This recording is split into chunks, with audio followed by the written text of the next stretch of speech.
Weekend म्हटला की पोरांनाच नाही तर पोरांच्या पप्पांना पण काहीतरी स्पेशल खायचं असते. सकाळपासून लागली होती संध्याकाळ काहीतरी स्पेशल बनव, रोजची चपाती भाजी नको. मग आता पोरांच्यासाठी सुरमई फ्राय केलं होतं, म्हणजे त्यांनी चायनीजकडे बघायला नको म्हणून आमच्यासाठी चायनीजवर शिक्कामोर्तब केलं. तर इथं कढाईमध्ये तेल घेऊन त्याच्यामध्ये बारीक चिरलेलं आलं, लसूण आणि कांदा टाकून परतून घेतलं. त्यानंतर त्यामध्ये बारीक चिरलेला कोबी, फरसबी आणि गाजर टाकून ना असं हाय फ्लेमवर परतून घेतलं. त्यानंतर त्यामध्ये टाकलं अर्धा चमचा रेड चिली सॉस, चमच्याभर डार्क सोया सॉस आणि 1 चमचा शेजवान चटणी. इथं मी कमी टाकल्या कारण नंतर कुणाला पाहिजे ते भाताबरोबर तिखट जरा घेऊन खाते. तर आता भात मी बघा दुपारीच शिजवून ठेवला होता, म्हणजे संध्याकाळी करायला मोकळा होईल.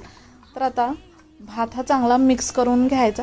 कलर तुम्ही म्हणशीला की काय हॉटेलसारखा आला नाही, हां आपण घरचं बनवतोय तर असा कसा कलर येईल कसा पण खायला एक नंबर लागतंय बघा.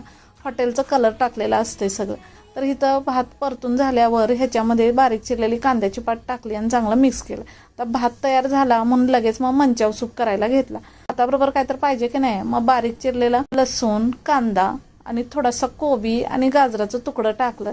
मिरचीचं मोठं तुकडंच टाकलं कारण दिसायला पाहिजे. आता इथं 1 चमचा रेड चिली सॉस आणि 2 चमचे डार्क सोया सॉस टाकला आणि हे सगळं मिक्स करून ह्यात 1 लिटरभर पाणी ओतलं.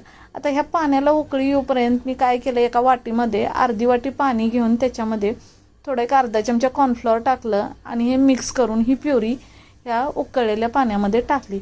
मध्येच एक अर्धा चमचा मिरपूड आणि मीठ टाकलं होतं. मीठ टाकलेलं मी दाखवायचं राहिलं, मीठ टाका बरं का आठवणीनं. त्यानंतर हे सगळं चांगलं मिक्स करायचं आणि गरमागरम सर्व करायचं. आता आम्ही तर भाताबरोबर खाल्लं तर एवढं भारी लागत होतं म्हणून सांगू, हॉटेलमधलं काय आणायलाच नको. हां, आणि कांद्याची पात टाकायला विसरायचं नाही. भारी दिसतंय बघा, एक नंबर. मग तुमच्याकडं काय बनलं आहे आज विकेंडला? चला मग व्हिडिओ आवडला असेल तर लाईक, शेअर आणि सबस्क्राईब करायला विसरू नका. धन्यवाद.